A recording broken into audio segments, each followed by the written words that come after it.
Clevin. Clevin.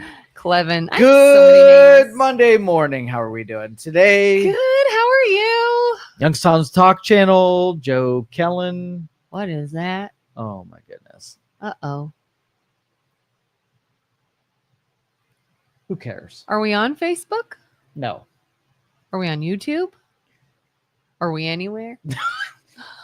Are we This is lost for in us. the ether? This is for us. It How says we doing? we're live. What are we live on? Nowhere. Like YouTube, Facebook is shut down. We're on X. Like, all right, fine. We're in an alternate reality. F them. F them. What's Hey, new? Carter says you're on. Okay. All right. Facebook is telling us we're not on, but Screw Carter them. says we're on, so we're just gonna F Zuckerberg. we're just gonna go with it. All right. How we doing? Good. How are you? Good. First crack. Oh, do we want to start off the morning fighting? Mm-hmm. Because I've got some fighting words. Let's go fight. How do I broach the subject? We've talked before about the need for people to get off social media, take a break sometime, stop believing everything you read. Yeah, this is where you're a hypocrite, right? You're not a hypocrite. The hypocrite zone. I don't believe everything I Yeah, read. okay, just narration. This is where Kelin complains about all things that she says she's not reading. So go for it. If you read a headline, Yes. and your instant first reaction is, what? Seriously? Oh my God. Then for the love of God, look into it and don't just believe it without any context. And I say this to the people that are sharing the article that states RFK Jr. is saying circumcision causes autism. Okay. If you believe that's actually what RFK Jr. said, I need you to immediately get off social media. I need you to go take a break because the brainwashing is in effect. And I think you're just giving into it. Because no, RFK Jr. did not say circumcision causes autism. Have you seen any of this? Oh yeah, I watched the real clip. I watched the actual clip.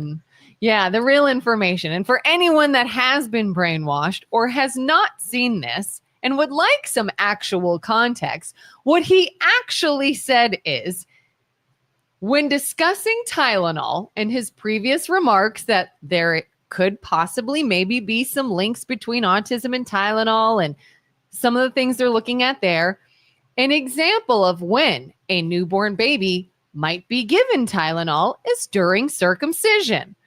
So a newborn baby gets circumcised and they give him Tylenol for pain. That is the only way the word circumcision and the practice of circumcision was in any way in the same sentence as autism. It is so loosely connected. They took two words that came out of his mouth and quite literally made up their own headline. And because people just automatically hate him because of who he's associated with, they ran with it and didn't care what the actual factual information was. So circumcision causes autism. Is that what you're saying? No, it's not what I'm saying.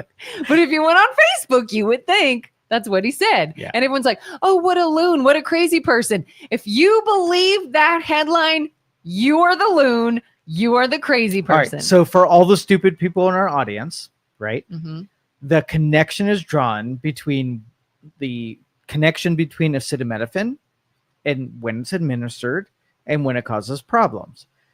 So when a circumcision the procedure is done, acetaminophen may be administered early in the life of a baby. Mm-hmm.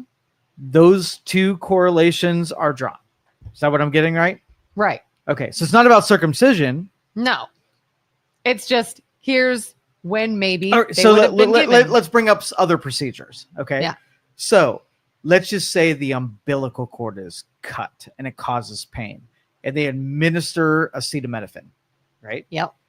If RFK Jr. said the umbilical cord is cut, and acetaminophen is administered, are they talking about the umbilical cord is causing the autism, or the administration of acetaminophen? He's talking about the administration of acetaminophen. Okay, so let's just say the baby comes out and it gashes its leg, right? Coming out of the Aw. stirrups and like gashes its Maybe leg. they gotta like Right. pull them out. So if acetaminophen is administered after birth, does birth cause autism, or does administration of acetaminophen correlation to autism? The implication there would be a link between acetaminophen and the autism. Okay, so a baby comes out and says, I have a really bad headache. And the doctor gives it liquid acetaminophen. Yeah. Is it the birth or the acetaminophen that we're drawing parallels? Is it the on? baby's fault for asking for it? Probably. I don't know. Under 18, I don't think they have the right to be able to request any kind of acetaminophen. I think it's the parent's obligation to. But listen, we should listen to our infants and our newborns. And if they say they want it, then they know. Mm. But no, it would be the administration of acetaminophen and a potential link to autism. Okay. Not birth, not cutting the cord, not circumcision. So those just joining us, we think the media is evil and they write headlines in a way that will get you riled up, and you should hate them more than anybody you've ever hated before. You should hate them more than the person they made up the headline about. Mm-hmm. And if you find yourself automatically hating someone because of what you read in the media without actually checking the source, the full article, or context, you're brainwashed. Okay. All right. So you were a normie at one time, right? I have elevated you to the point where you can kind of not participate in the normie part of things because you already know how it works, Yeah. right? Oh, yeah. And so, like, every once in a while you flirt with normieism, but you're up here. You need to not get outraged, disappointed, shocked, and appalled. This is just your new normal. I mean, and the old me would have seen someone share that. Oh, and I was tempted too. I was tempted. I was going to click on it and be like, actually, this headline you just shared is false. This is not true. They're pushing a ridiculous narrative. Here's what he actually said. I was so tempted to type all these things. And you know what I did? Shut it down. It's futile. Discipline. What's the point? Good job. I'm Thank very you. proud of you. That's why I said I am not so much. I'm not still stuck there. When I say get off the internet, close social media, don't argue with people, I'm not like off, but I don't argue like I used to. I'm just like, get out of here. Yeah. Well, that is sort of like your pursuit, your quest, right? So you may not drink the whole fifth of vodka. You're only taking a little bit, I can stop anytime I want to. Baby steps. Yeah. Baby steps. Yeah. All right. So what is it today? Anything significant about today? Monday the 3rd. Oh, it's Columbus Day. Isn't Yes, it is. Yeah, Columbus it's Day. Columbus Day. I'm very proud of you for remembering that. I only know that because one, it's on the calendar, and two, I thought, oh, wait a minute. Are the kids off school? No, they're not. Okay. You know that it's about like banana bread in your vagina day. So I would expect you to know something as significant as Columbus Day. Yeah, I guess so. I know. Now I'm thinking like it is National like Weird Things Day too. I don't care about that. Thoughts on Columbus Day?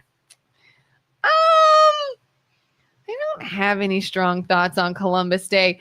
I have like mixed feelings, you know. It used to be like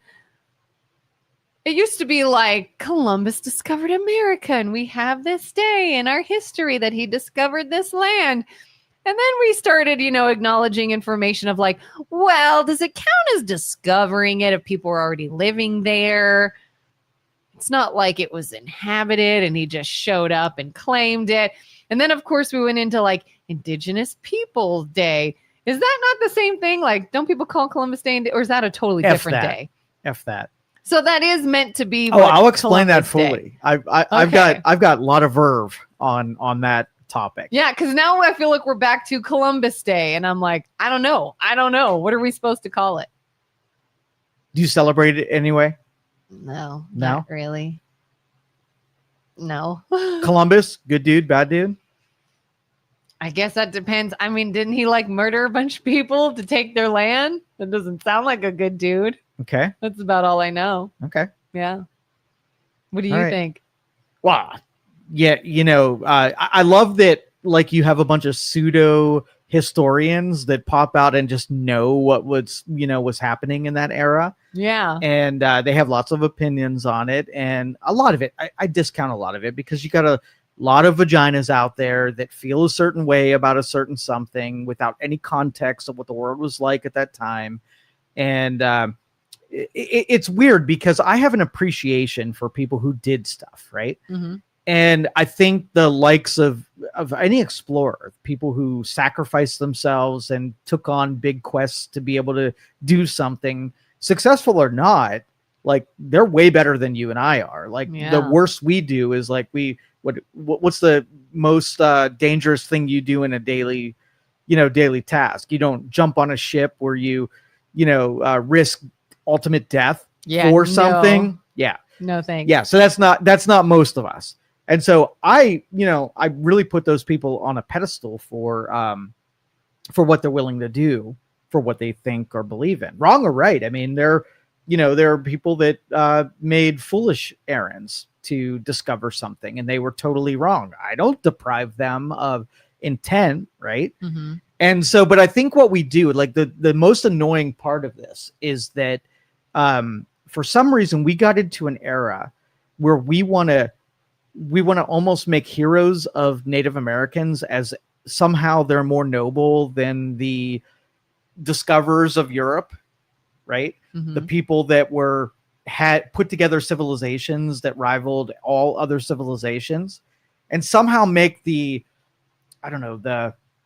Native Americans some of the sophisticated society that weren't just like the Europeans at the time, just about 1,000 years behind in innovation or advancement. So which am I going to have more appreciation for? The people who were creating what we experience today, and all of us should be thankful for those, or the people who were savages and, if we didn't do the favor of bringing westernization to them, they'd still be living like savages even today. So that's just my insight. But I'm not annoyed with them. Like, the Native Americans, they were doing their things. The Vikings, the Europeans, everybody who was trying to figure things out at the time has my appreciation. But today, the people who want to cast either diminishing what Europeans set out to do or elevating what the savages were willing to do, like that's the part that really gets me. So yeah, even if someone didn't feel like celebrating Columbus, to call it Indigenous People Day is like, so we developed a day of people that were just doing their thing in their time period. That's exactly right. It wasn't anything. But using today's standards to be able to look at it through all of our advancement and all of the conveniences of modern day and judging those deals, like human sacrifice, for instance, right? In the moment, you had a bunch of savages who were not intellectuals. They really had a loose association with how things really worked. And they really thought if they took the 11-month-old kid and put him on a rock and stabbed them in the chest and let blood drip down on the altar, that they were helping their community and their village, right? But today's standards, that's kind of stupid. We kind of know that there's no connection by taking the life of an 11-month-old and the prosperity of your village. They didn't know that at the point, so they thought they were doing some just good for the community. That's so scary. I read about stuff like that, like sacrificing kids and stuff. But you know what that makes me wonder? This might get us off topic, so feel free to rein it back in. Yeah. If that was believed to be true and right and common, are there things we do now? Yes, 100%. That history will look back on and say, we are the savages of the day. You're like, whoa, you were way off base 100%.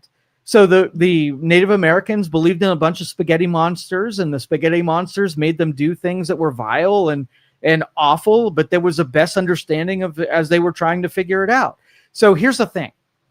The colonialism and conquest is sort of looked at because we're just too lazy and apathetic, right? We don't know what it means to say, oh, Canada's kind of weaker than us. Let's go up there and just beat the shit out of them and take over their resources and their territory, right?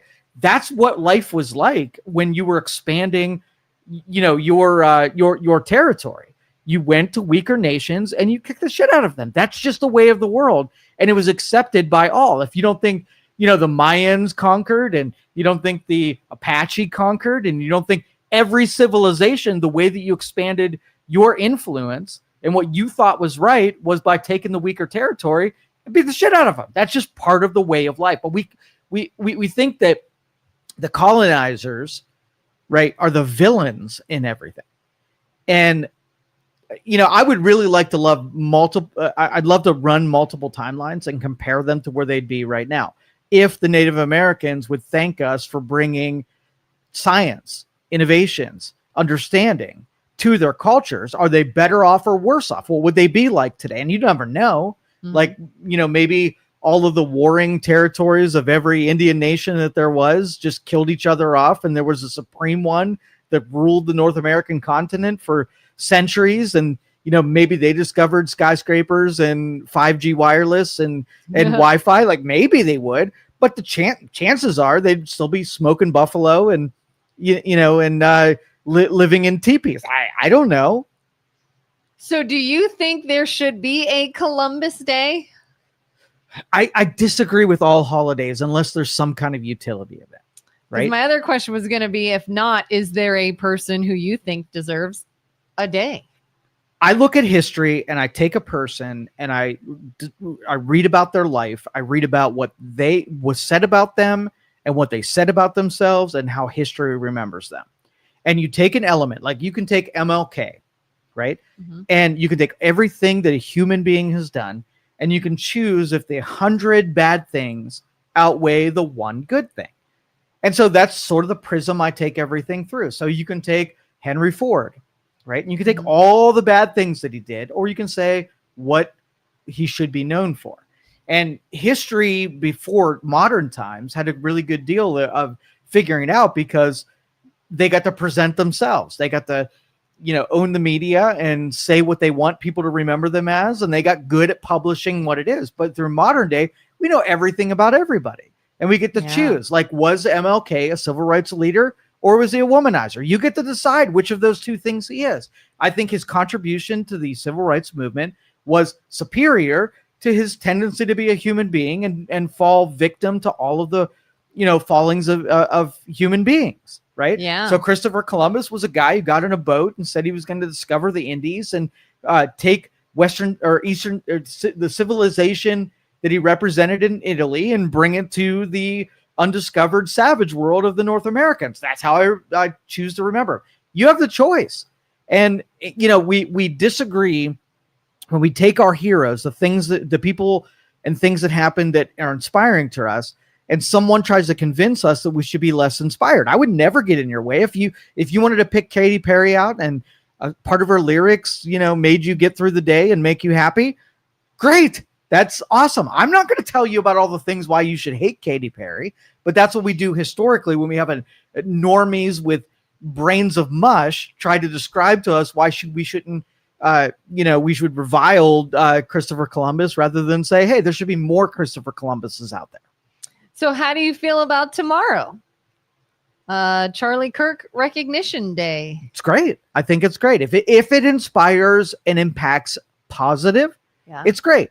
If it makes us worse and makes us mad, makes us angry, makes us hate, it's bad. And that's, for the most part, I think every human being that I've ever researched, everyone that I've written about, has things that you will hate them about no matter what it is. Yeah, because nobody's perfect. Absolutely. We're human beings. So do you think Native Americans are, at one point, with growing up in the 80s and 70s, and how Native Americans in like Westerns, you watch a Western movie, Not often, no. All right, but if you did, Yeah. right, the Indians were not great, Yeah. right? They were mean, and especially those that are traveling west, trying to colonialize and make cities and make advancements in the West. The Indians were definitely against that, and they made it hard for early Americans to establish cities, right? Yeah.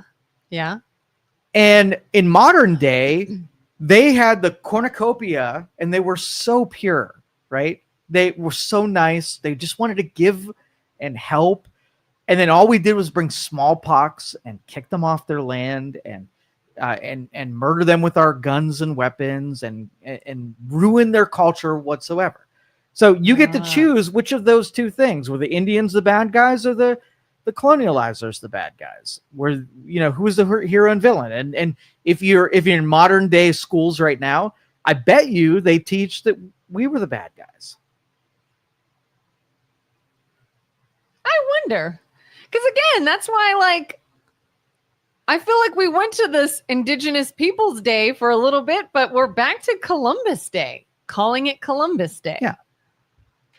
Do you think that teachings and ideas will be pushed one towards the other just based on whatever's popular? Yeah. It really is. And the normies just follow what's easier. And, we want to deprive history. I don't give two shits if people people don't learn from history or don't try to get an understanding for what it is, because it makes them stupider and it's easier to crush them when they're stupider. So have at it. Go be naive. And it gets so, I think, not difficult, but it gets so muddy because everybody on either side thinks they're right. They believe they're the good one. Even in our political climate now with right and left, each side thinks they're the good guys doing good and the other is bad. Well, here's how you can tell where they are not smart. Okay. I can take somebody. I feel like Columbus Day should be remembered and inspired in a certain way. You can take somebody who hates freaking Columbus and thinks that he enslaved people and killed people and was a terrible person and shouldn't be celebrated.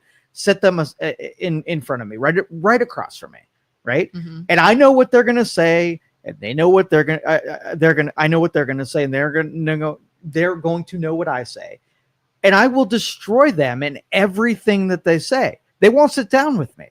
Why? Because they need indoctrination in order. They don't need debate. They don't need conversation. They don't need, a debate about it. They need to be able to just say the thing like, Kelin, you're a racist and you are not allowed to tell me why you're not a racist. Okay. Yeah. And so long that people are like, yeah, Kellen's a racist. I hate to put that on the streets. I'm sorry. I use you as an example, but it's all over the internet now. Through conversation, you're able to figure out that here's the thing. Columbus was just a dude. Probably not even all that smart of a dude. Courageous guy that got on a boat willing to give his life for something, a pursuit that he was going on. Almost like the people who search for the Ark of the Covenant or the Fountain of Youth or anything else that they think is out there, but they're willing to stake their life on something, right? Mm-hmm. That's how I remember Columbus. Native Americans, they figured it out the best they can. They weren't bright. They weren't brilliant. They are, they created religion in nature. They had a good relationship with nature, animals, using everything that they kill, creating cultures in great opposition. Nature's trying to kill you. So for Native Americans to be able to survive as long as they have through there, guess what? Both of them are fallible in the exact same ways. Both of them were trying for something in their own ways. One of them was better and one of them won. You know who writes history?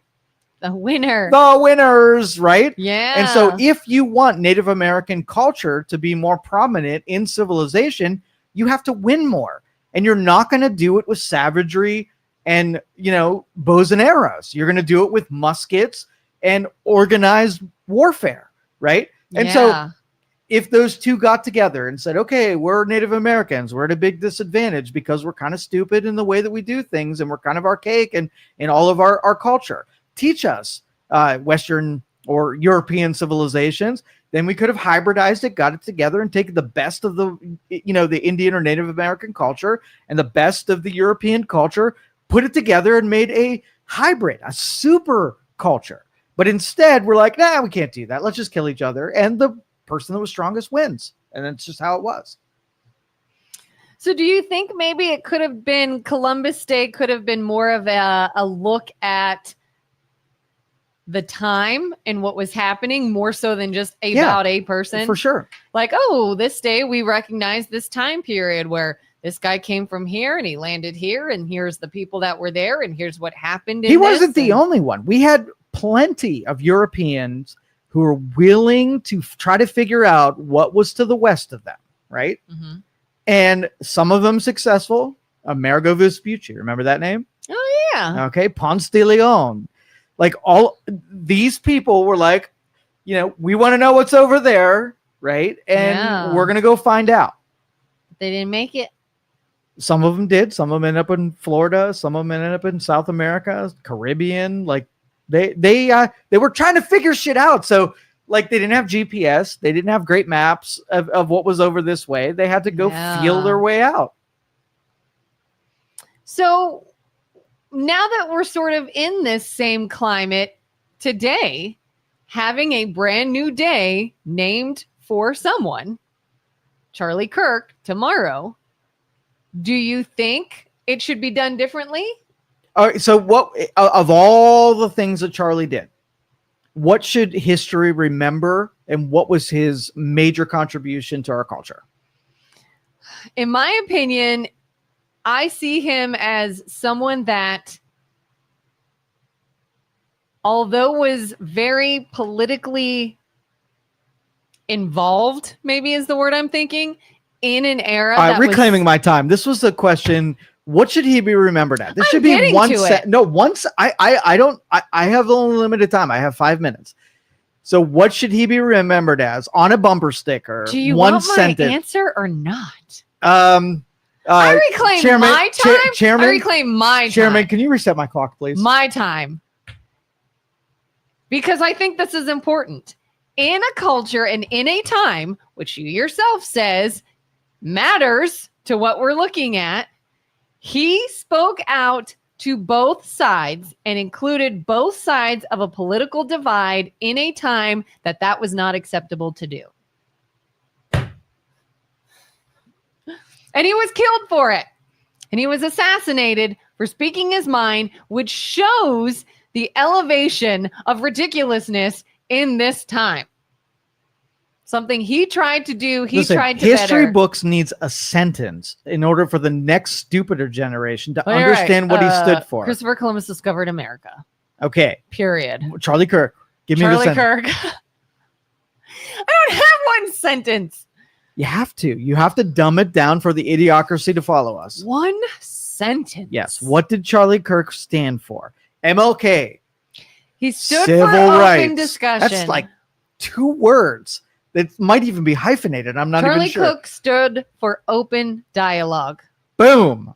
Open dialogue. Open dialogue. Open dialogue. And the open is confrontational, things you might not want to hear, things that aren't, pre-edited or put through some kind of machine that made sure it was something you want to hear. It was meant to create conflict in your brain. Yeah. That's what he stood for. Matthew says your phone line isn't working. Are you trying to call us, Matthew? Whoa, I didn't even do it. Sorry, Matthew. That would be why it's not working. I didn't even set it up. It's not on. Not on. And some of the platforms apparently aren't working. He wants to talk about Christopher Columbus, so maybe he is exactly who we need to get on the line. So you hold on, Matthew. We're coming. I'm going to take responsibility. Why do you think Matthew's going to push back? Maybe. I hope so. He's going to be like, listen, Joe Danyi, you're full of baloney, and here's why. The post had the number. We're fixing it. We're fixing it right now for anyone that wants to call and say they disagree or they agree Or they can't wait to celebrate Charlie Kirk tomorrow, like me. It's not working. Jeez. Uh-oh, our phones aren't working. Facebook isn't working. We're being censored. I can't click on it. Matthew, you might just have to like type out long form. Yeah, just give it to us and here. We'll interact with you. It might be a pain. You got to type it all out, but our phone line's not working.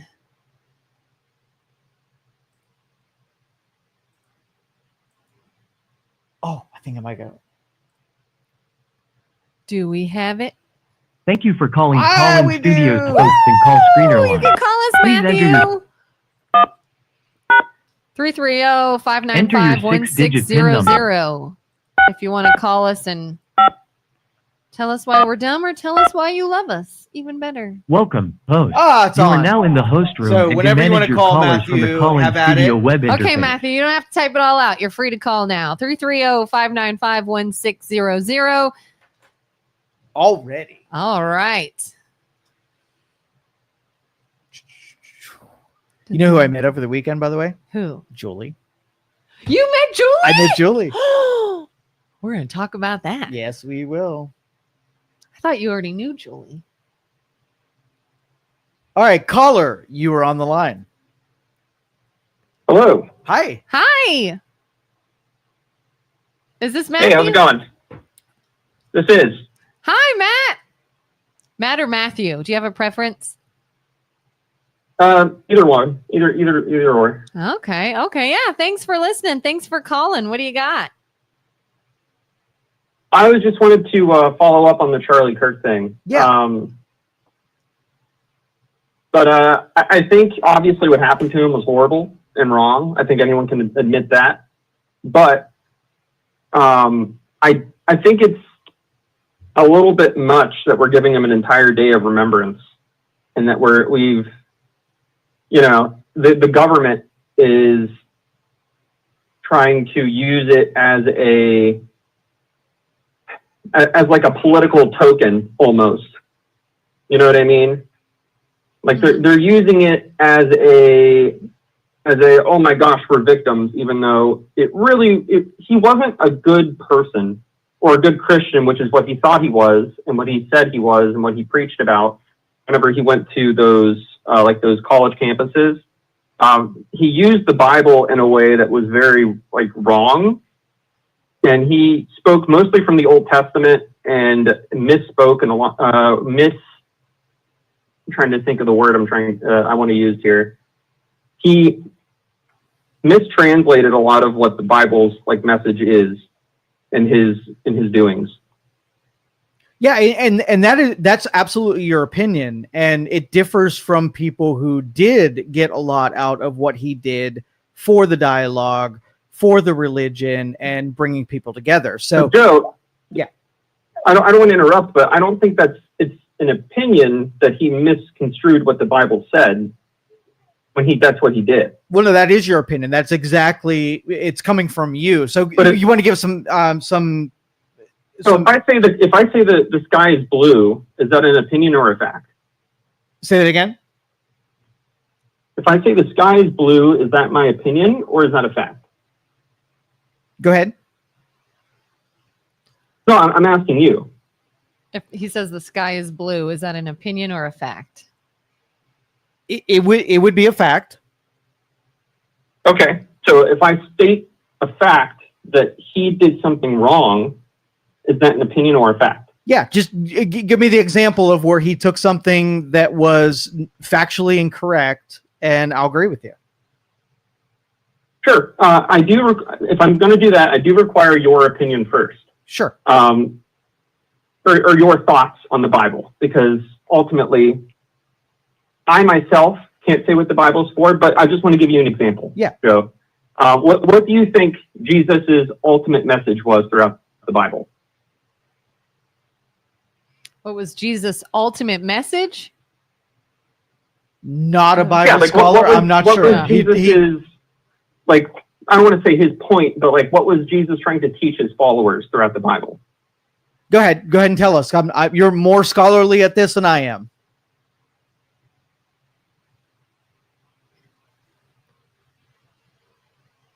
But okay, so in my belief and what I've learned by going through church is that you should love your neighbor, treat others the way you want to be treated, stuff like that, right? Okay. However, one of Charlie Kirk's quotes that he had said throughout his podcast and in person is that one of God's golden rules on homosexuality was that they should be stoned. Does that sound like a good Christian? Did he really say that?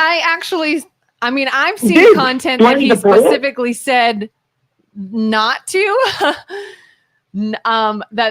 That we shouldn't be harming other people, that we shouldn't be, because another thing that he said, and not to get too deep into this, he also very much was about truth and speaking the truth, whereas I feel people disagree with his opinion, which is totally fine. You can disagree with people's opinions all day long. Everybody does it. Of course. But he doesn't have to. When people say, oh, he's spreading hate or he's doing this or he's doing that, he can say something that he feels to be true and not also believe it, if that makes sense. Like he can quote something or he can say, well, God says this, but Charlie himself was not a hateful person. I don't think he was hateful towards anyone. Okay, but if I go around, like, let's say I start walking downtown Youngstown and I start saying, let's say I start speaking from the Bible, talking about like X, Y, and Z should be put to death. Is that hateful? And should people fight, push back against that? So what are you saying? Charlie Kirk thinks in modern era today that gays should be stoned to death? Because that is the angle that Stephen King took. That is a quote from Charlie Kirk. That is a quote from Charlie Kirk. All right, I will look up that literal quote. I'm calling bullshit on this for sure, because I've listened to a bunch of Charlie Kirk, and never once have I come to the conclusion that he wanted to take Old Testament doctrine and apply it today. Not once. Yeah, I have actually seen him say, "I have no hate in my heart for anyone. I don't hate anyone of that community. I don't think that things like race and skin color should keep anyone from accomplishing things they want to accomplish." I've heard all of these kinds of statements from him. I've never heard him say he feels that we should kill anybody. And here's my thing. He did say... Go ahead. Well, I don't think he's ever said word for word, we should kill people. He also did say in a podcast that we should have public executions and that children should watch it. So to say that he doesn't say hateful things, I think is very diminishing of what he actually did say. Well, unfortunately, we don't have a whole lot of time to debate the things he actually said. Here's my point is, clearly there are disagreements. People think he said something and others think he did not say that. People think he felt a certain way, and others believe he did not feel that way. But you've got to admit that he was willing to talk to those opposing views, that he was willing to not just be a keyboard warrior and state things online, but he would personally go out and face people that disagreed with him, face people on whether it was a college campus or whether it was a university or whether it was a stage or a political debate or on TV or what have you. He was not at all afraid of an open dialogue. In fact, his biggest point was, we're not going to agree, but we need to talk about these things and we need to be open about these things and have a conversation. And to me, that's what the deal around Charlie Kirk is. It's not that we have to nitpick everything he said and how he said it and the context in which he said it and what his personal beliefs are. To me, what matters is, regardless of his personal beliefs and anyone else, he'll look you in the eye, he'll face you, and he'll hear you out, and he'll have a conversation. And that's important in this day and age, in 2025, when everybody is so against hearing things they don't want to hear or they disagree with.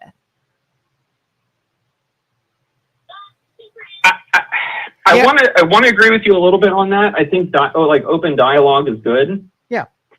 So we're there. I 100% agree with you on that. But he wasn't like the first person to do it. And when he was doing it, I don't think he was the best at doing it, considering what he spoke for.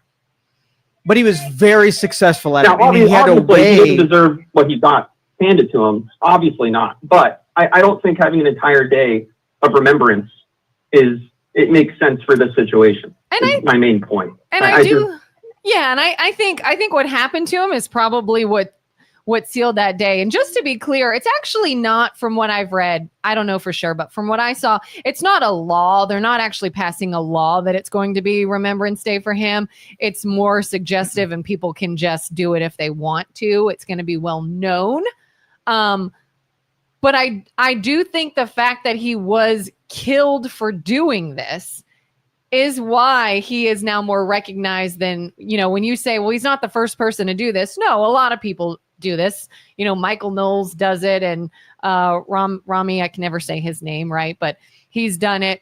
I think it's the fact that he was assassinated for doing this is why he is now thrust into this light. I totally agree. That's probably why. Yeah. I mean, I guess, Joe, did you happen to look up that quote? Yeah, it was debunked. There is basically, and I get it. The people who are critics of Charlie Kirk, they didn't, agree with his means and methods. The attention that he got, probably, not something that they think that he deserved. So they capitalized on word usage when he would talk about scripture.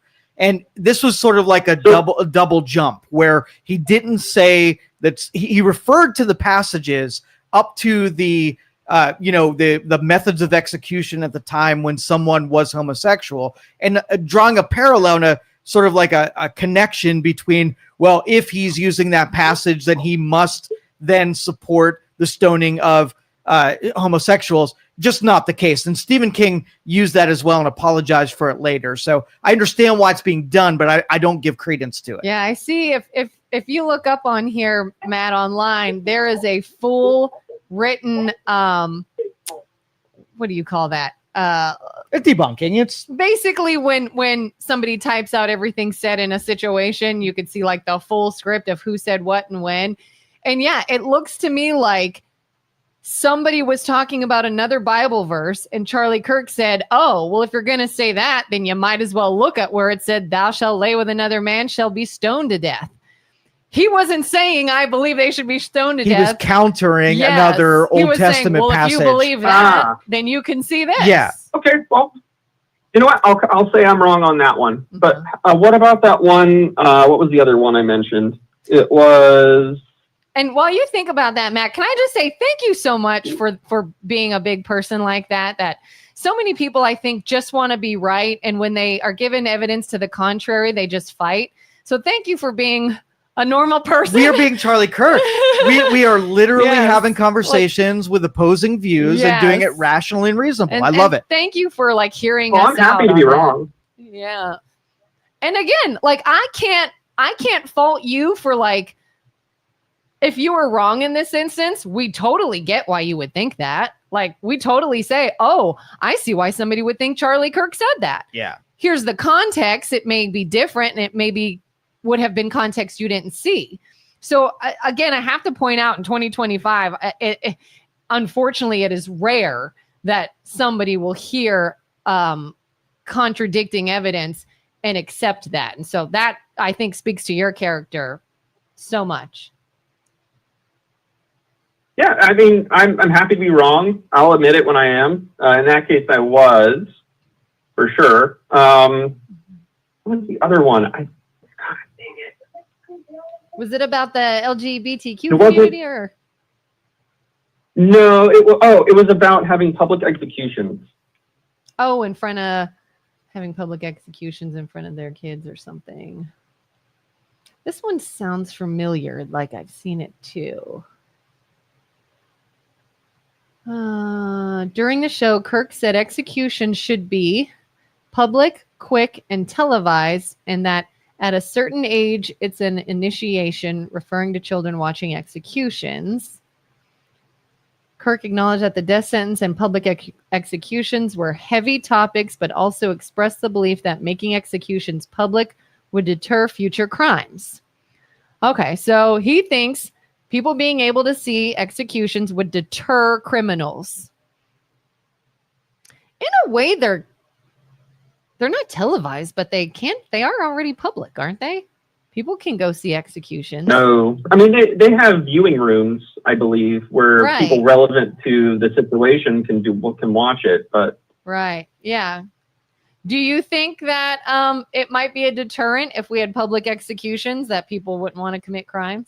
Not for freaking 12-year-olds. no, not at all. No. I mean, No, studies, God, I studies wouldn't say showed have that, kids watch it. Yeah. So studies have shown that like having heavy consequences for actions generally don't deter the actions. Because I want to say like 9 out of 10 crimes are due to income levels and societal issues versus people going, oh, well, if I rob this store, I'm going to go to jail. No, it's usually because they're hungry. Yeah, and here's one where we'll agree with you. If he really said that 12-year-olds should watch a public execution, I'm going to go ahead and strongly disagree with that. I don't think they should. My beef with that pushing point is when people say, oh, he got what he wanted, it was just his own. There's a far difference between a criminal who committed a heinous crime being put to death by the state and what happened to Charlie Kirk. Somebody just didn't agree with him and they murdered him. Yeah. They're two totally different things. Correct. Yep. Mm-hmm. All right, Matthew, thank you for Yeah, he didn't calling deserve in. that at all. Thank you for calling. Appreciate Thank it, man. you so much. Yeah, no problem. Thanks for having me. Yep. That was a good discussion. That was good. Heck yeah. That was a good, rational, sane Well, thinking. you and I being. come with sort of a little history because we listen to Charlie Kirk regularly. Mhm. So if there were feelings about how he was, we would be more of an expert than someone who on the outside was a critical of him, but didn't listen to him and only read the quotes that were, written by somebody else. Mhm. And so, again, if we remember Charlie Kirk by allowing conversations for me to have an idea, you to have an idea, and talking about it reasonably without using violence, if that's the tone of what Charlie Kirk Day would be, I'm all for it because we need more discussion, not less. Yeah, absolutely. And there's a whole bunch of people now that are publicly stating that they were strong, outspoken opponents of Kirk. And they're now saying he actually did reach out to me and invite me on to his show or invited me to have a discussion. And I would have wildly disagreed with him, they said, but I appreciate the opportunity to be heard, to talk. We don't have to agree with everything he says. One of the things Charlie talked about as far as anything that's biblical was this idea of honoring the Sabbath and not working on the Sabbath. And he says, he takes one day that he is completely disconnected from his phone, from technology, from anything work-oriented. Well, somebody could argue back that, well, that's Old Testament, New Testament. We don't have to live under laws like that. And we are free to work and do whatever we please. Now, So, all right. So just to an be argue fair, point. though, let's just say that somebody on the left, we'll use AOC, right? Mhm. AOC, she's got a great following. She is popular in a certain age group. She says a lot of dumb things, in my opinion, right? But there are some people who worship the words that she says, right? Mhm. Now, let's just say something unfathomable happens to AOC and they want to have an AOC day. Would you be willing to say she was a great contributor, right? From your perspective, in your opinion, you would say, why would we waste a day on AOC for this? Mhm. But the people who supported and listened and followed and were inspired by would say, absolutely, we need an AOC day. Yeah. Changing that perspective and knowing how liberals feel about how vile Charlie Kirk was in their opinion. And that's why I was first to counter in the beginning that this is your opinion. This is crafted for the people who want a Remembrance Day, to the want to honor what he contributed. If you don't see it, if you don't like chocolate covered cinnamon rolls, Yeah. when it comes to chocolate covered cinnamon roll day, you can roll your eyes with me and not celebrate it. Yeah. It's not It's not a law they're enacting. Right. It is simply just more of a social construct day. But I can see where you would disagree with it if you did not see eye to eye with Charlie and you thought he was too much, over the top, didn't follow principles. But the thing is, again, he's just a human being, and I think his net gain to culture was bigger than whatever you disagreed with him on. I disagree with him on a lot of things too. And that's what's so important about conversations and dialogue is being able to eyeball someone that you disagree with and is different than you and still be able to coexist with one another. Yeah, I mean, if somebody like AOC or somebody that has that strong left presence was out there speaking their mind, trying to interact with the community, and was taken out for it, that's not okay either. It's not like because he was conservative or because he was fighting or helping Trump. At least in my view, that has nothing to do with why I like Charlie Kirk and why I would appreciate a day in his honor. And if to you, you're like, well, take that away, and I didn't know the guy, I didn't follow his content, I don't really care. Okay. Here's the sticking point. So any lefties out there that are listening to us right now, I camp with 3 other families this last weekend. Okay. Mm-hmm. I am a savage meat eater, and 2 families are strict vegetarians, right? We disagree on everything when it comes to what you eat, right? But guess what happens?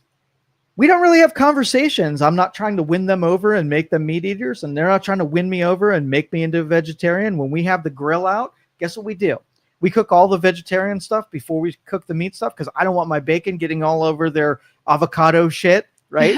And we learn how to work together where they can honor their beliefs and I honor mine, and we're not in conflict with them, and we are completely considerate for their views. Mm-hmm. And we don't have to have conversations. They want to tell me about my vitamin A because of all the meat I eat, and I want to tell them about the protein missing because of their eating rabbit food. I mean, there are other things to talk about, and in the ways that we disagree and don't see eye to eye.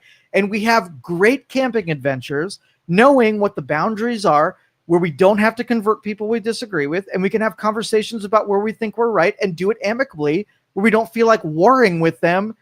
You know what I mean? And yeah. I think the cooking the bacon thing is probably the best analogy, because I know that I will be made whole, right, if I cook my bacon second. But if I cook my bacon first, I will diminish their feelings, even though if I don't agree with those feelings, but I'm considerate in the way that I do things differently to accommodate them, and they do things differently to accommodate me. And I think that is really when we disagree, learning how to not try to win, not try to change, not to try to vilify the person you disagree with, but learn how to cooperate in the same spaces and not create a war out of it. Yeah, I think it's that mindset that you've got to be willing to give and serve others before yourself. And if everybody does that, which I realize is pretty difficult to accomplish, but then you do get your own, and you do get taken care of, and you do get your needs met while serving others. But the shit we disagree with doesn't even freaking matter, right? Yeah. If I eat bacon and they say ooh, right? Yeah. It doesn't freaking matter. It doesn't do anything to me, right? As long as you stay out of me, stay out of what I'm doing. Like if you try to force some extra peas on my plate, I'm going to have a problem with it. As long as you leave me the F alone and I leave you the F alone, we're fine. But it's almost like when one group thinks they're superior and their reasoning and thoughts and opinions are better than the others, and try to change the other ones, that's when you get a war. So somebody had posted this recently, and I was actually just looking into it this morning. Apparently, and I don't know where this started, who's doing it. Again, I just started looking into it. But there's an idea floating around out there that some college universities could lose their funding if they do not name a street after Charlie Kirk. Is that now pushing their ideas on someone? That's bullshit. That's bullshit. See, to me, I read that and I was like, again, that same mindset. If something sounds too over the top, look into it. Maybe that's not what's happening. I've looked into this for a total of 2 minutes, so I don't know everything yet. But it did look like that is indeed happening, that, you know, in honor of Charlie Kirk, here's certain universities in certain states, we want you to name this street after Charlie Kirk. And if you refuse, we will take your funding for your university. And if that is true, now I feel like, okay, are we getting a little out of hand here? Florida, that was it, a Florida bill. Okay. Threaten state funding to public university and college if they do not rename specific roads and after conservative activist Charlie Kirk. The bill points to specific roads at campuses. Steele wants colleges to rename after Kirk, who was assassinated last month. If the campus does not comply, the bill says state funding will be withheld from the institution. You know, I do have to point out that you really have two choices, right? You have to make academia apolitical or not. Because if you create political pressures, so if we have the George Floyd deal and you can be controlled to put up a political figure in the other direction, then basically turnabout is fair play. So Charlie Kirk's going to be put in that same square. So you had two choices. Either make it apolitical where no funding is tied to anything political and it's disbarred or disbanded. There's no way that you have any political persuasion there held by the controls of state funding. Or you play the game and whichever political party's in charge, they can punish you if you don't do their political bidding. And I think that we skewed really heavy on the make politics part of academia. And that's the game we're playing. Yeah. And the person I saw on Facebook that first shared this information was saying, at what point is this about honoring someone that morphs into just sticking it to the other side? That's exactly right. You know, like, hey, well, you did this with Floyd and you did this with this person and you did this. So now we're going to take our martyr. That's exactly right. And stick them everywhere. Yeah. And it's like, well. But that should be the premise, is everybody's extremely uncomfortable if politics is at the switches, right? It's performing, it's controlling, and it should be nowhere near it. It's using emotion again. Yeah. To push your points and get people to side with you. And ultimately, unfortunately, probably all just comes back to just them serving themselves. How can we paint us in a good light to get people to side with us down the road? And that's probably the biggest part of the Doge movement, which is drying up the NGOs, the people that they spend government money into an entity that then controls messaging through things like media, things like academia, things through science. If we dry that up, right, there's no real big incentive, because for the sake of doing it is not what's making this happen. It's the financial underpinnings that makes this stuff happen.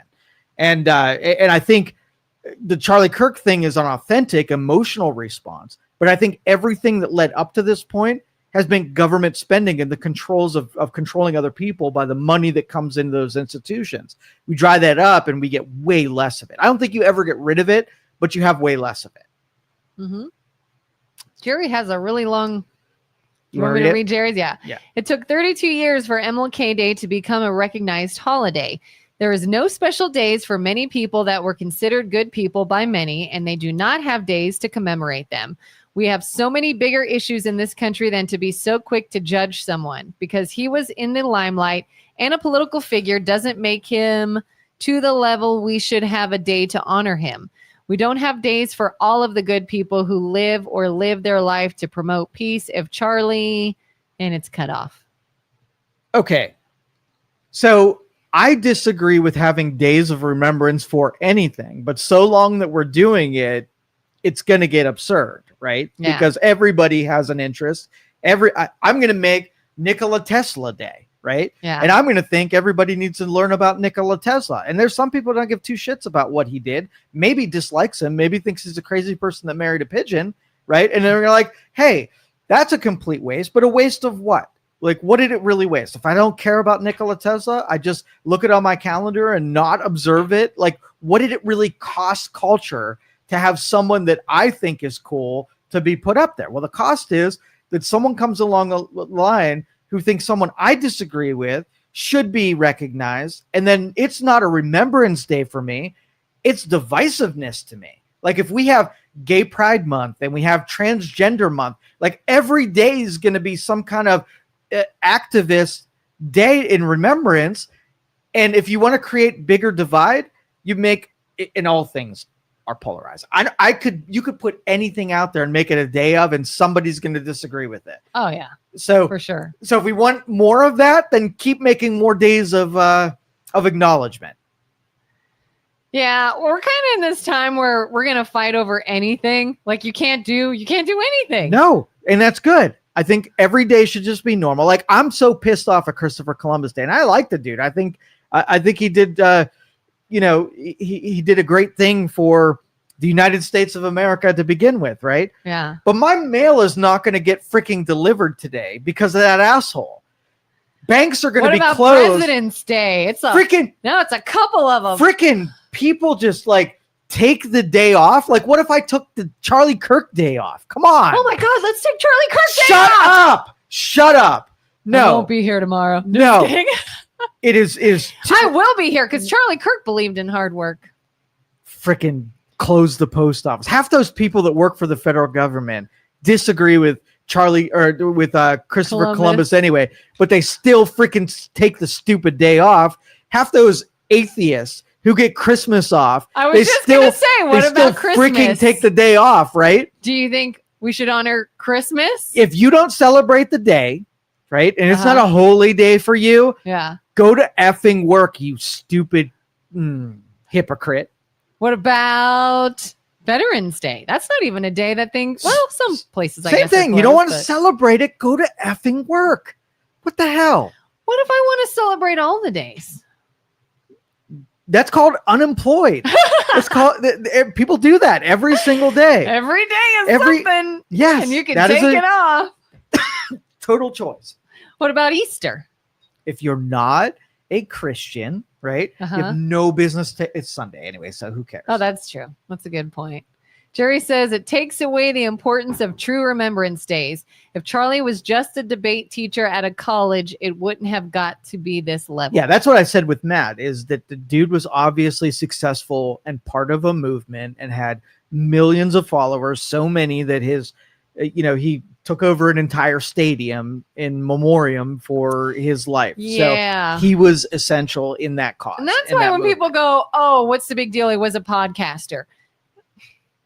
Look at his memorial service and say, just because you didn't know who he was and you didn't see his content doesn't mean he wasn't huge and had an enormous following. But again, if you're a critic, you want to minimize his influence because it wasn't you. You didn't like him. And that's fair, right? Yeah. But and it's rough to see someone who you dislike so vehemently be celebrated by other people. I know. Oh, I'm sure. Yeah. I mean, some people were saying they believed he was going to be president one day, that he was on this track to become president of the United States. I had a prediction. I think that he was going to be chairman of the RNC because they needed a young voice. He was very effective at bringing in voters under 20, under 30. Mm-hmm. And so he was essential because RNC has been a cluster for the last couple of years. Ever since Michael Steele forward, it's been a disaster for the leadership of the Republicans. And so he would have been a really effective Republican chairman. And then he probably would have been floated for a contender for a future presidential election. No time soon in the future. Would you have voted for him for president? Charlie Kirk? Yeah. I liked him to that level that I probably would have voted for him. And again, I think that the media that's trying to push back on this, they keep painting him as this super right-wing conservative person. And yes, he was conservative. But compared to others, like, I wouldn't say I'm super right-wing. Okay, so let's just say you got assassinated, right? Mm-hmm. Do you think the liberals would cast you as a right-wing hyper-conservative? Yeah, because they disagreed with you, right? So anybody you disagree with is all the things that you hate about the other side. You'd be a Nazi, racist, homophobic, right? Yeah. Far right, white nationalist, conservative.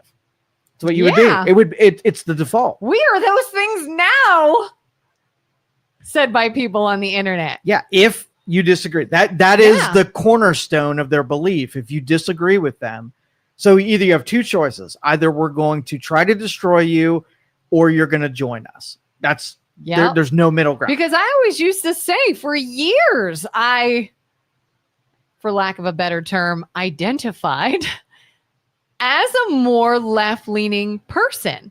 If somebody was like, well, are you Republican or Democrat? I'd be like, do I have to be one? Can I be middle? But if I have to pick one, I would say Democrat. I would say I'm a little more liberal than I am right. For years, I felt this way. And it was only until the people on that side started turning like that. Like I felt turned on. If I questioned something, if I asked about something, if I said somebody over here might actually have a good point, I'm interested in hearing more. Nope, you're against us. You're all in, no questions asked, or you're against us. And now people are like, oh, I feel like you're more right-leaning. Probably, because I didn't want to just blindly follow something. I want to question. I want to look into things. I want to hear both sides. I want to give everybody a turn to speak. And if that to you is right-leaning, then I guess I am. And they'll say, oh, put on your MAGA hat. I've never in my life owned a red MAGA hat. I would never buy a MAGA hat. I have a Maha hat. Is that because I'm right-leaning or conservative? No, it's because I believe we should all look into becoming healthier and making our kids healthier and doing things that make sense. Anything I support is because the idea makes sense, not what team is pro that idea at the time. Yeah. And I will tell you, all the liberals that are listening, none of those insults are effective on us. You can call us all of those things and they're meaningless now. Keep using them, because all you're doing is taking the stupidity of your argument and putting big yellow highlighter on it. And call me a bigot, call me a racist, call me a homophobe, and give me the chance to explain, and I will make you look like the idiot that you are. 100%. Yeah. You look like you don't have like when Matthew called, he came across as someone who may know what he's talking about, because that's how he presented himself. If somebody were to call and was like, all right, you guys are stupid, I would have been like, oh, do we have to waste our time with this? Well, no, that's exactly right. It would have been nothing. I like Matthew. I think he's a very intelligent. I like Liam. I think he's a very intelligent person. I like Julie. I think all of them are very intelligent, but I also think they're susceptible to confirmation bias, where they see something that they already thought and they jump on it too quickly without figuring out if what they're about to say is right or wrong. And there's enough of that stuff that's out in the media that you can pounce on it, feel like a complete idiot after the fact, after it's dispelled, but then equally is encouraged to jump on the next thing without, like you and I'm not even going to say it until it's well researched, because I know both sides are going to set me up to say dumb things because they know what I want to hear. Right? Yeah. And I won't take the bait. And be open to some things making sense and some things being stupid. Like when I heard the whole, RFK Jr. said circumcision causes autism. Part of me was like, what? There's no way that can be true. But part of me is like, but if it is true, I want to know. Is he spouting off weird things now? Has he actually lost his mind? I better go check.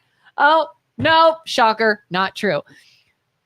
But that's also like, I am a fan of Charlie Kirk, and somebody says, oh, they're threatening to take funding away from universities that won't name a street after him, and this is overreach. Are they? That probably is overreach. Let me look. Oh, there's some truth to that. That's not cool. But we look all of it up, no matter if the sort of like the naivete would have benefited your cause. Like there's blemishes on everybody. That is just a truth. And so if we could talk ideology all the time, and I bet you we would line up on about 90%, and 10% you would think I'm an idiot and I would think you're an idiot about your personal beliefs, like whether or not you take church doctrine as gospel. And I'm a little bit, I take some liberties in what I choose to take for wisdom and parable and, analogy. And we would disagree whether or not you thought it was truth and I thought it was just underlying wisdom, right? Mm-hmm. I'm not going to cast you as some kind of villain because you believe a certain way. You're on a pursuit of truth, and I am too. The difference is you and I look everything up, regardless if we want to believe it or not, because I just want a truth so I can work off of that. Some of these people want to hear the words and they don't want to dig into it and they just latch onto it. Okay. And so if you said Charlie Kirk is a bigot, and I'm not going to look into I don't care if he was a really bigot. Somebody that has authority over me said it. So I'm going to then, parrot that language. And now all of a sudden, Charlie Kirk is a bigot. I don't believe he is. Nobody's made the case to me that he is. Right. And so every time somebody says it, it's somebody who, you and I have a tendency to invest lots of hours into finding out a truth. And you have somebody who puts like 1 second of thought into something and throws it at you. You want to almost dismiss it because they didn't do the work that you did to figure out whether you believed in something or not, right? Yeah. People will hear something that aligns with what they want to believe and they go with it instead of thinking, what if that's not actually true? What if that's taken out of context? They're like, nope, that's exactly what I think too. And they just run with it. And it's like, ooh, you gotta swallow that pride and think, oh, I really like that person and I really like that source of information, but they got this one wrong. Julie! I use social media as a springboard to research. That's why I am a liberal. We'll convert you. One of these days, Julie will be on the independent team. I use social media as a springboard to research. That's why I'm a liberal.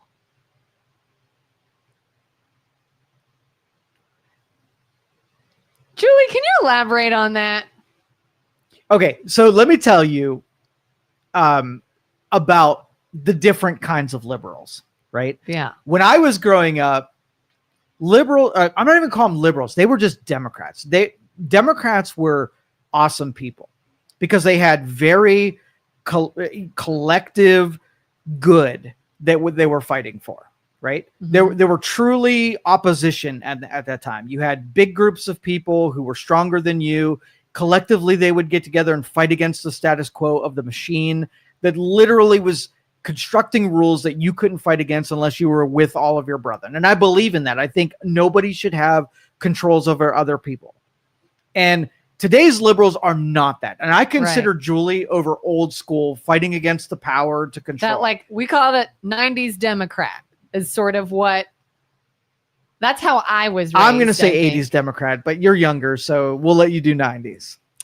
So young. Yeah. That's how I was raised, though. Is at my childhood, my family, the people I was around they were Democrats of that era. Yes. Which feels light years from what it is now. It is not today what it is right now. Yeah. It is really not the same. And there are some Democrats that I am friends with that they speak their ideology to me, and it's exactly me. So I could be considered a Democrat, a Republican, a Libertarian, and independent. Like, you really can't, because it's changed so much. Even today's Republicans aren't yesterday's Republicans. Yeah. And it's almost like it's a dirty word to use one or the other, depending on who you are. Like, if you called someone a liberal, that has a big connotation to it. Yeah. Same with, like, if you call someone right wing. I mean, even Donald Trump once said, who was he talking about? He was talking about the person, I think, who made what's it called, 2025 or Project 2025. Project 2025. Yeah. He said that was created by a right wing asshole, and he's like, they're right wing people. They're right wing assholes. Okay. And so, like, I think both sides have good and bad, but there's a very strong assumption to what you mean when you use those terms, which is kind of becoming a little annoying. Like, did we do that to ourselves? We kind of socially made this, like, you can't deny if someone on the right calls you a liberal, it's synonymous with being, like, crazy or dumb or delusional or whatever. And then if someone's like, oh, you're right wing, they think you're a stuck up, self-centered, bigoted, asshole, greedy, whatever. And there are people on both that are none of those things. Yeah. It doesn't have staying power. It's like marketing, where you can prop up a brand, and if you overplay your hand, it has a very short life, versus authenticity, telling stories, and it's really either persuasion or coercion, and we're in a coercion era right now. Another, I wanted to bring this up today too, so I'm gonna switch gears on you. Okay. So famous quote: "Turnabout is fair play." You ever heard of that? Mm-hmm. Okay, we're in that era right now. Yeah. Okay. Yeah. And so this weekend, Letitia James being indicted for the same thing that they went after Donald Trump. And these are fascinating to me, because when somebody like thought they had the advantage and pulls out the switchblade, and then, Nick Dundee pulls out the machete and says, "That's not a knife. This is a knife." That's a knife. That's turnabout right there, because I like watching the switchblade dude run, pissing their pants, because neither knife had to be brought out into the equation at all. So who's the villain? The first person or the turnabout person, right? Yeah. I love watching everything that you played get played against you in real time. And you can't dress it up as somehow that they're the hypocrite, because then they do the same thing that you did to them. Yeah. And this is just the beginning of it too. And so the Democrats are in a world of hurt. I can't say that enough, that if I was a consultant to the Democrats right now, I would pull up stakes on everything they're bought into right now and completely change gears. Yeah. Because they're in for a hurt. They are, for sure. Julie says, we have to look behind the scenes. What is really going on and why? That is where the terrifying stuff happens. She is 100% correct. Which is why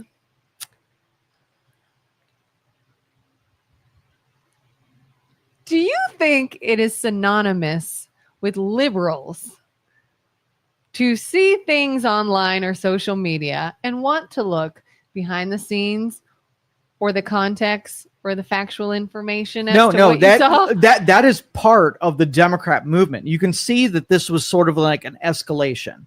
So let's just say you were a labor union worker, right? Mm-hmm. And the company was suppressing your wages, and they were rigging the rules against you, and they were making your life hard. So would you be willing to go a little bit on the dirty side to play against the evil corporation? You would need, number one, a reasonable person would say the corporation, they took advantage of their power and they misused it and they beat you up, right? So now you, as a labor union worker, if you fudged it and did the same thing that they did, right, in order to amass power in the other direction and then abuse that power in the same way that it was abused against you, are you not the same hypocrite villain that you were fighting against in the beginning, right? Mm-hmm. And so you almost have to have a little bit of delusion that your side is doing the exact opposite of what you railed against and cast as the evil, right? If the corporation did it and they were evil, and then you did it, you're evil too, right? Yeah, and it's interesting how like both will then call hypocrite on the other. Exactly. Like, oh, well, you didn't like it. You just did what you said we're doing. Exactly. Well, you didn't like it, but you don't like it when we're doing it. It takes a little bit of naivete and delusion to then discount what your side did to get that end and get fascinated with the end rather than the strategy that got you there. Yeah. It's required. I have to know, Julie. I have to know. Not to go back to this, but Julie, did you believe that RFK Jr. said circumcision causes autism? Did you see that article and believe it? Do you know be honest. When I met Julie this weekend, I immediately knew it was Julie. It was the weirdest thing. I was walking up, she met me, she recognized me, and before she even said who she was, I knew it was Julie. She punched you in the face? She did not punch. No, she was the kidding. sweetest, kindest person. And I'm so happy that I got to meet her, but it was so weird that I just knew that was Julie. Like, did she just come up and say, I'm Julie? She did. And I was like, I know. You're like, I just knew. Yeah. Wow. Yeah. How did you know? I don't know. I think when we do public things where people know we're going to be somewhere, I've sort of like already thought through, like I have some people out there that if I meet that I'm not going to like the interaction. So I think through like all of those interactions and what I'm going to do.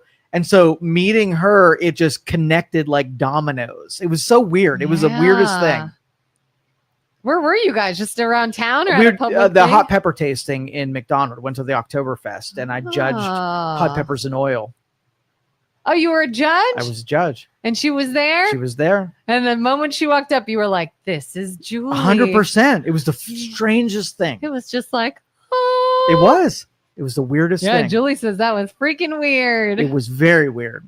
Did you two have a good conversation? We didn't get to talk because we were getting ready to do the judging, but we got a cool little meeting. And I love meeting, even, when we did the 570 was a rough crowd, right? When I did hosting on it, was 100% political.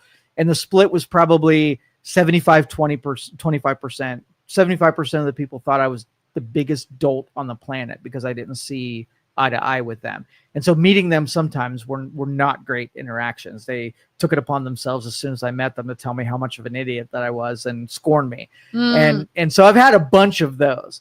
But a lot of them have been really cool interactions. And I think what happens when you meet someone in person that you've only heard or had interactions on social media, it personalizes it. So it was kind of cool. It does. It's that whole like talk a big game when you're a keyboard warrior. Exactly. But you meet them in person and suddenly you're like, oh. Yeah. Oh, I guess you are a human being and I don't want to cause a fight. I'm the same no matter what. I can't help it, but always just be Joe no matter where I'm at. But there are some people out there that are way more confident when they're behind a phone than they are when I'm in person to them. Oh, I'm sure. Mm-hmm. Joseph says Joe is great there. Joe, we should have a National Peppers and Oil Day. 100%. 100%.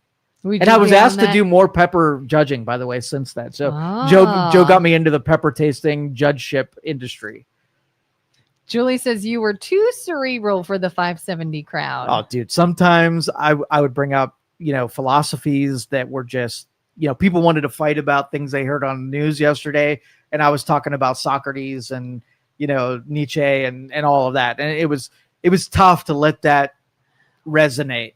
Would you say is like the age demographic for that crowd? It was 60 plus. They were older. So they are older. But they were my people. Those were the old school Democrats who would be super easy to get along with because we had so many things that were important to the both of us. But I wonder, do you find more pushback from that age group that's more left than the younger ones? It's different. So the older people, the difference is think about if you had a computer problem. Right.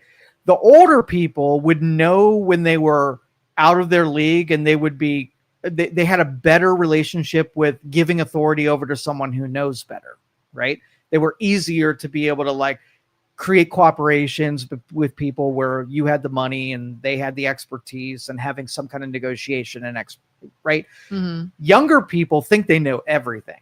Right. And so they don't know how to let somebody in and bring expertise into their world. They give too much pushback and they almost find it insulting when you help them. So it's two different battles that you're fighting.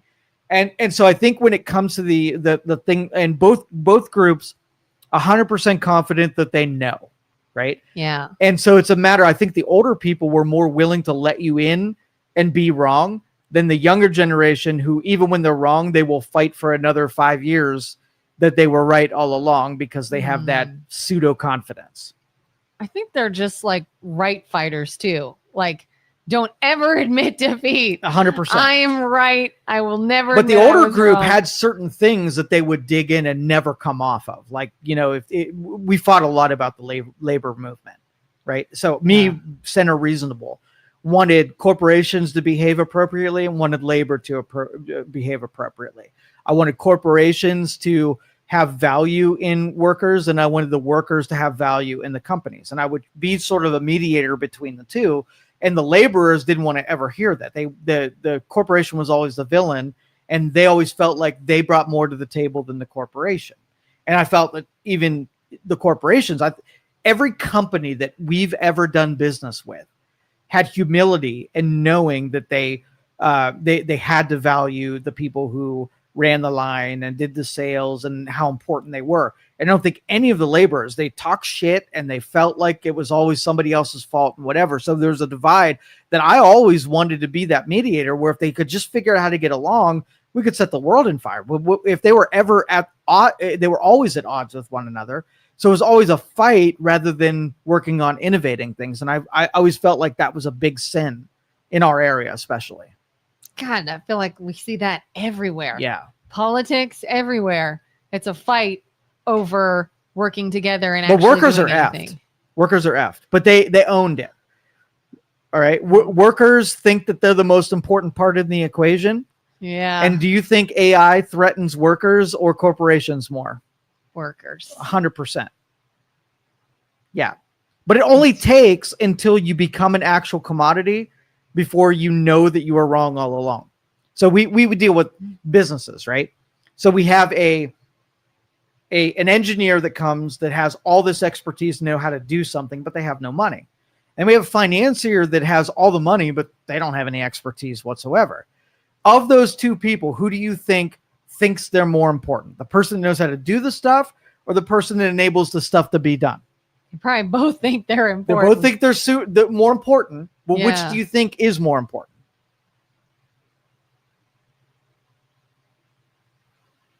I feel like they kind of both are. Okay, so in today's climate, the financier is not as important as the people who know how to do stuff, right? Uh-huh. Because, okay, all I'd have to do is, let's just say, let's open the menu and give you ease of accessibility to anything that you need, right?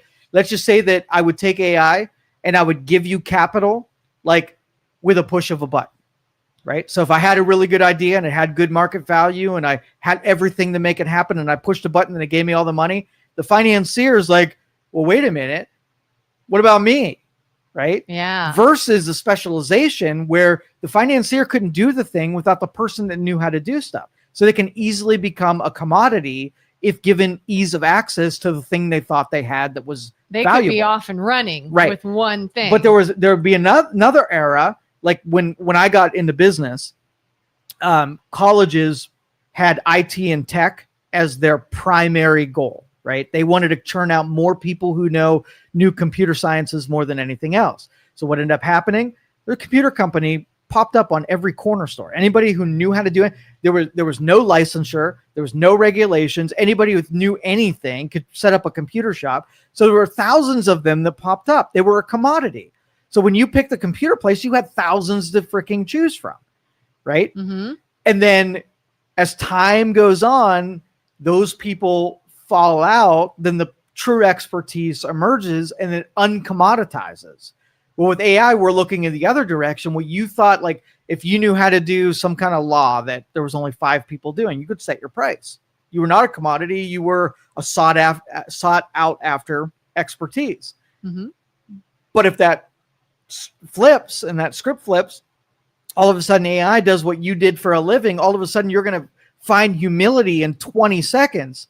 And so if you had a labor force that had a company giving you all of your demands, and all of a sudden all of you were replaced by some technology, you're going to find humility because now you're going to be begging for the thing, right? Yeah. And you're the one that gave the reason to have AI replace you because you were really hard, complicated, and an inconvenience. AI work 24 hours a day, won't complain, won't ask for nothing, right? Yeah. And all of a sudden you're like, I'm going to choose you over you. For what reason? You were mean to me for the last 10 years. Do you think workers need to have more of a sense of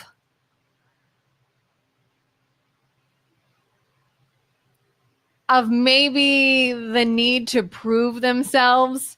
Like rather than just, oh, you should be happy that I'm here to work, and more of a, I better keep upping my game and making myself valuable because I could be gone like that.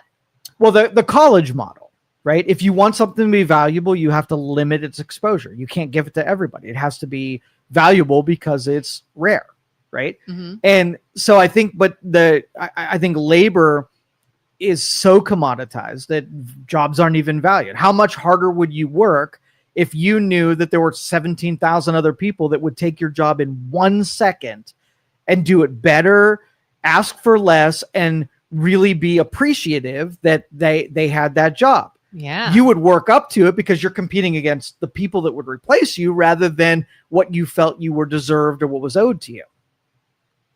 Yeah. Well, yeah, like you would make yourself or attempt to make yourself irreplaceable. More valuable. Yeah. But we dumbed that down and brought it so that we wanted it to apply to everybody, and we created a commodity in it, and it ruined it. It ruined the equation. Yeah. I never understood, like, when I would have like coworkers and things at jobs that would be like, well, that's not my job. Well, I'm not doing that. And it's like, imagine if you did though, and you learned it. So let's just say there was a line of people that were unemployed, right? Mm-hmm. And they were sitting on the couches.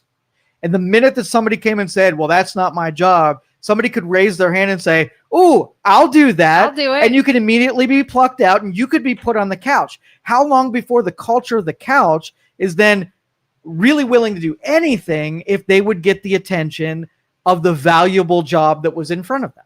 But when you commoditize it, you remove the incentive. It's real comfortable to be a laborer or a worker because of that. And they're just going to cast themselves into the AI. Though, some people would say, well, I'm going to make myself able to do more and I will reap the benefits of that, whether maybe like higher pay or whatever.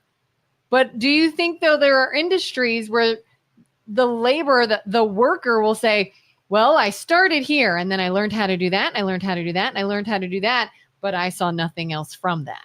But they commoditize themselves. That decision was already made when you became a commodity. When you play that game, it's the same pendulum that we talk about in politics. If you create a commodity, then everybody is replaceable. If you take the efficiency of a worker and make it 50% of the time that they spend, right? Literally anybody who puts 1% effort into that is better than anybody else. There's only, I would say the job market is about 20% irreplaceable and 80% completely 100% replaceable. And that 20% is different. Why? Because they don't fall victim to the culture of the labor force. They don't say all the same things or have the attitude of everyone else. And through technology, it's going to out itself. You're not going to have a mass exodus. You're not going to have an ideological control over it. It's going to happen automatically because of the changes in technology. It'll be revealed. Like this will make complete sense when you were talking about the actress, right? That was created and generated in AI. Yeah, they can do everything that every other actress can. So now real actresses are going to have to look and say, okay, I'm going to study this actress. What are they going to be able to do that I don't want to do? Do they care about the temperature? Do they care about what they're fed? Do they care about their contract? All the things that I knew I can get away with. How many hours they can work. I knew that I can make those demands because I was irreplaceable. I was going to put people in the seats and make the movie a success. This actress over here, what's more likely? The AI to become more like an actress, a real actress, or an actress to become more like AI? The competition, the difference between those two things is what's going to be revealing. It's going to be the actress that gets over the leverage and controls they once had when there wasn't competition, all of a sudden saying, okay, if I've got a robotic fry maker that's able to, it costs $30,000 and is able to work 24 hours a day, take no breaks, and make the same fries that I was making, right? Mm-hmm. Now, me as a human fry maker, am I going to have to compare and compete against that robotic one? And what now am I more willing to do today than I was before the challenge of the robotic fry maker? But do you not think that it is possible for the social aspect of it to fight that? And what I mean by that is, I just saw an interesting video over the weekend. This woman was talking about these marketing campaigns and Gillette, Gillette razors. Mm-hmm. She was saying how it was not a social norm for women to shave their legs until Gillette said, well, we need a way to sell razors. Men shave their face. Women don't shave their face. What can we do to make women use our product? And they started this, sleek, sexy legs that are smooth, and men like that kind of thing. And shave your armpits and blah, blah, blah. This makes you more attractive. And through marketing of a product, we completely changed our culture. Mm-hmm. And now it is the norm to shave those things. It's weird if you don't. Same with De Beers and diamonds. How do we sell diamonds? We make it customary that in order to propose marriage, you give a girl a diamond ring. That's a social norm based entirely off of a marketing campaign for a product. So don't you think it's possible if AI, yes, can be more convenient, you don't have labor laws, you don't have anyone that's requiring all these different efforts, it's something that they could do and look real. If society is like 110%, we are drawing a line in the sand, we are not supporting AI things in an industry, that they would have enough weight that it maybe wouldn't work out? 80-20. Because remember, all of this leverages itself against vices, ego. Like people don't buy, let's just say De Beers stopped advertising diamonds, right? Mm-hmm. They basically drew you in on aesthetics and comparison and ego, right? Yeah. So even if they stop doing it right now, 20% of the people are saying, you hoodwinked me and whatever. And I'm just going to, when I propose to you, I'm going to give you an aluminum ring that costs $10. In comparison now, the people who got diamonds are going to be like, I'm still better than you. And look at how much they care for me more than you. And you're like, no, it's just a token of my love and affection for you. I don't need a freaking rock that's marked up 5,000, percents of margin over there. You're kind of stupid over that. 20% of the people will do the regular thing, and 80% are captured by the culture of vice. And so, yeah, you could say, hey, buying local is better. Like I can explain to you, you buy local and you're supporting your whatever. And they're like, yes, I buy local. And I look at your shopping habits over the last, you do not buy local. You do token gestures that show that you are bought into something, but your normal behavior still support the other thing. So when it comes to a matter of convenience, you will use AI 80% of the time, but you'll show off to everybody else because of your ego that, look, I support human workers, not these AI workers. So again, they got us. I mean, they got us. They got us. There's no going back. There isn't. I'm telling you what is going to happen, and I have never been wrong. You've never been wrong. Never been wrong. I just hear your opposers typing. You give me complete data, and I will always be right, because every opinion and prediction is based on data. Unless you change the data or you feed me bad data, I will always be right. You will be replaced by AI. I will be replaced by AI. What are we going to do when that happens? That's the conversation we have to have now. Everybody out there just has to believe that I know what I'm talking about, and already put policies in place that when that happens, we know what we're going to do with human capital. Like, you're a podcaster. You love podcasting. AI's taking your job. What do you do? Exactly. That's a conversation. And I don't have an answer because it's not deep enough into the... So going back, again, this is what Julie was saying, that I'm too cerebral. This is the cerebral part of the conversation. We have this fiction, okay? And we saw this when we did the work from home, and the when people go home, they are 80% as efficient as the people who are at the office. And I said, oh, wait, that's bullshit, right? Why? Because we're all human beings, and there's no way that you give a crowd that is captured in an area where they have to do work compared to a group that has 1 billion distractions at home, and tell me that you're going to give more of a value to the company than you were, right? Yeah. So that is the mentality of it. So here's the deal. You're replaced by AI, right? So now what's going to happen is the government's going to come along and say a portion of, we're going to put regulations on all the automation. So the robots, the AI that took everybody's job, we're going to regulate and tax them at a certain point.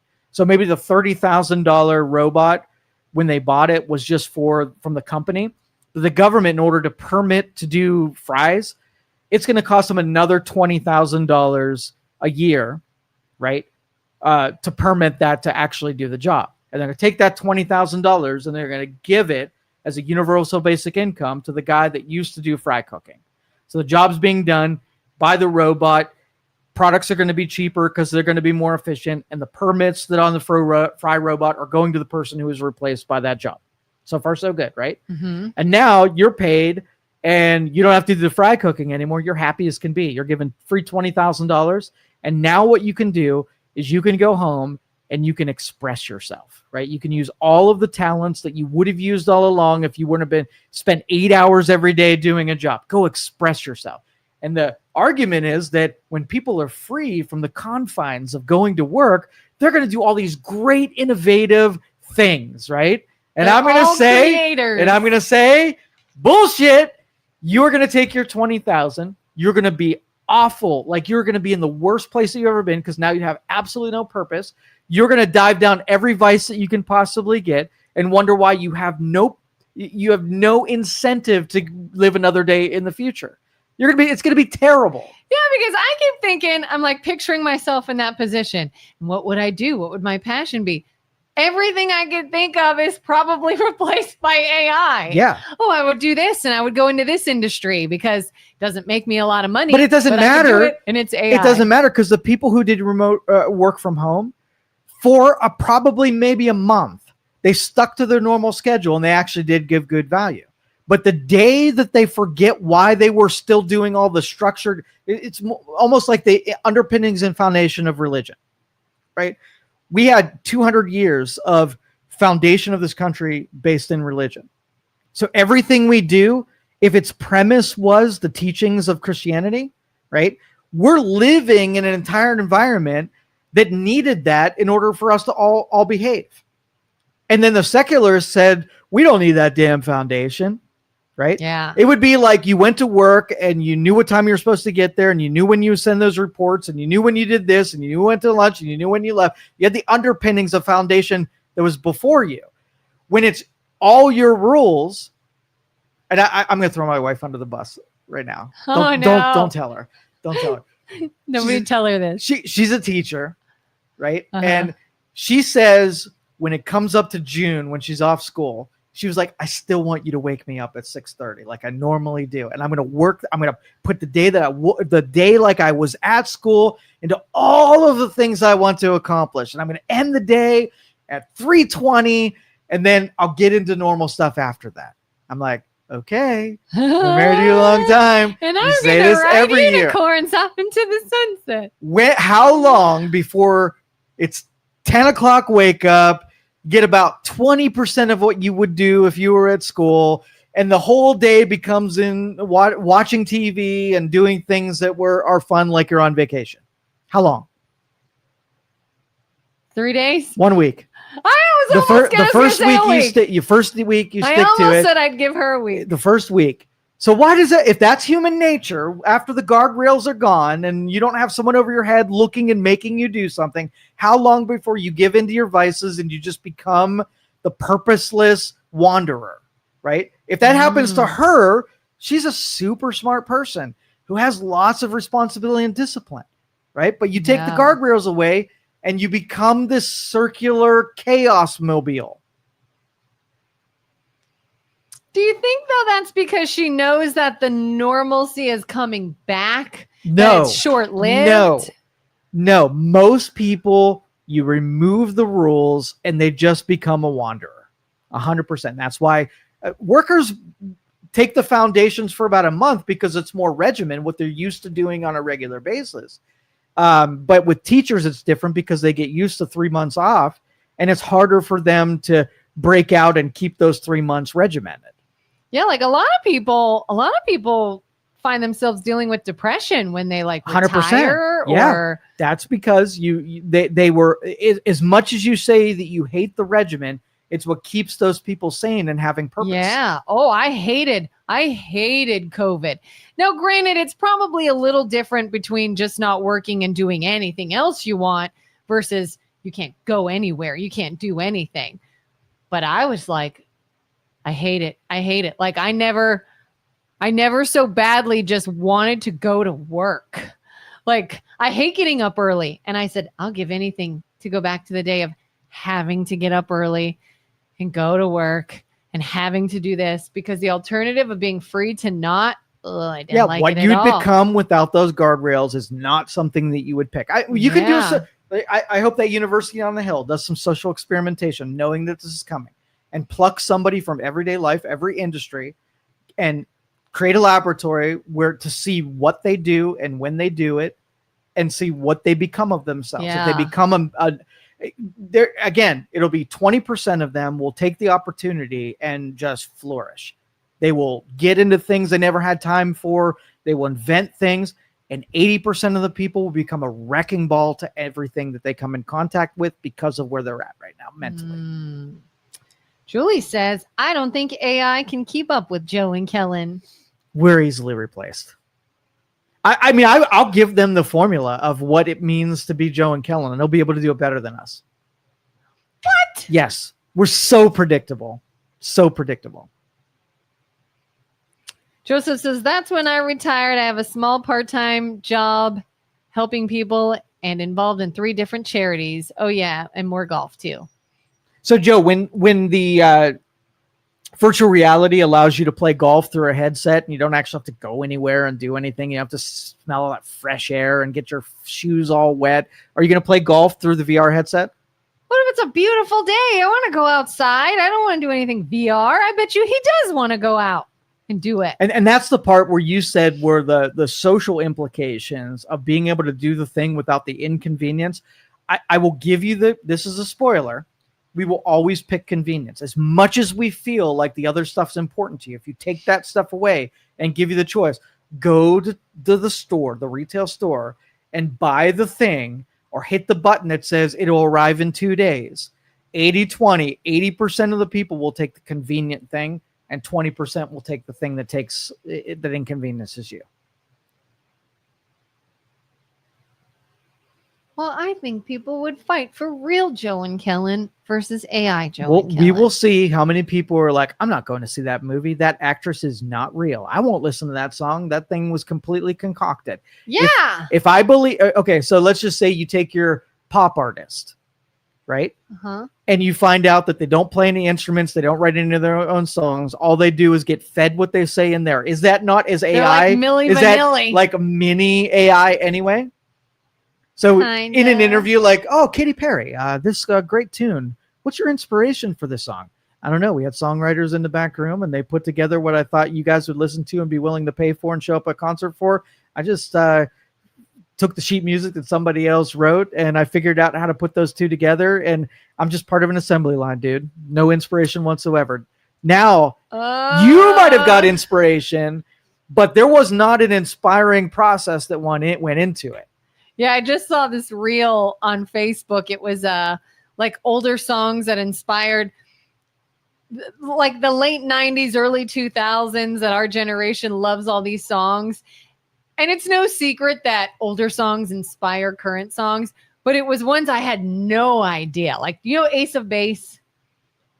Did you know that the song Is It Don't Turn Around was a Tina Turner song first? I didn't even know that. Mm-hmm. And there was another one, I can't think of who sang it, but then like Christina Aguilera did it.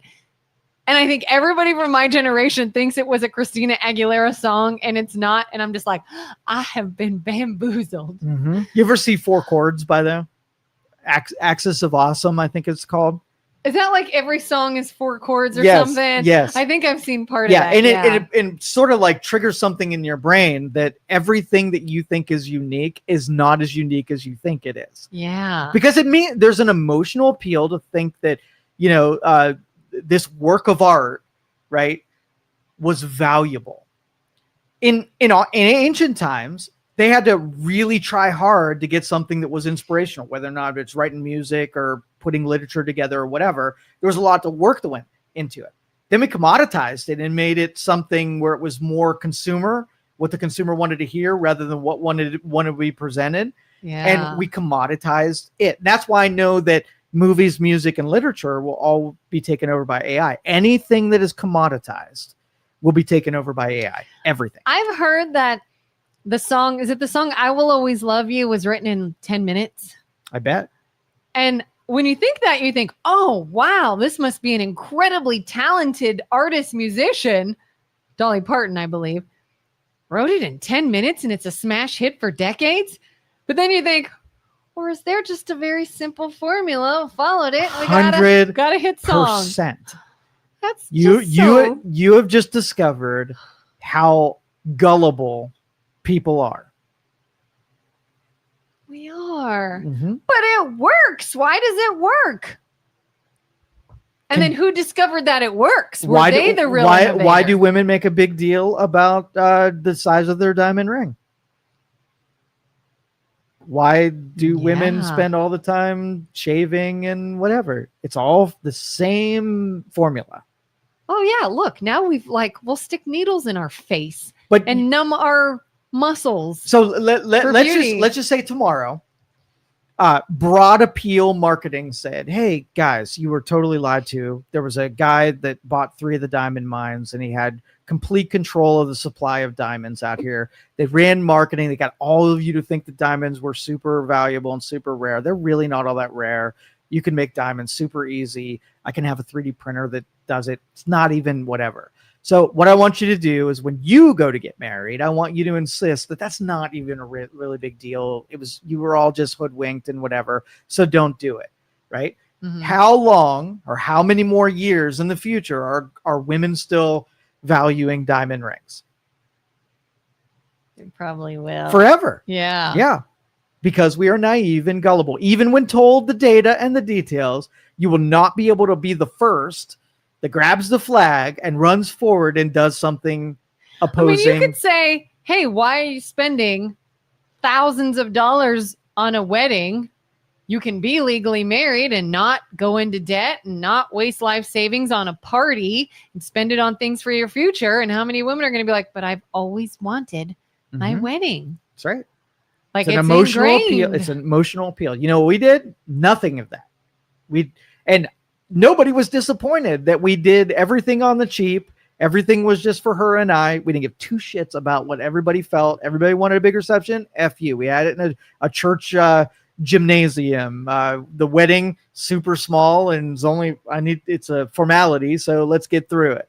Did you do it because you were like, I don't want the dog and pony show? Or did you do it out of necessity? We're young. This is our budget. We're going to do what we can. No, and it was just logical. Well, a lot of it was what do we have to do? And then we filled in everything else. And we didn't take any input from most of it. I didn't know what you were supposed to. I mean, I've been to a bunch of weddings, but I didn't know why you did any of that. It never occurred to me to do a thing because I saw it being done. We just decided what it is we were going to do and freaking did it. Yeah. And we didn't have any pressures from the outside suggesting that we needed to do stuff. Yeah. See, I did in high school. We had a class. It was like a home ec class, but they called it life skills because you learned about all kinds of stuff. And our big project at the end of the year was plan and carry out a wedding. We had to learn why. Why are there flowers? Why are there attendants? What do different colors mean? What does this like? And so to me, it was a little more interesting knowing why those things are done. Mm-hmm. But ultimately, as a little girl growing up, I just wanted the day, the dress, the flowers, the ceremony. So yes, you will continue doing diamonds forever, and you'll know about the De Beers thing. You'll know about diamonds, and you'll do it anyway.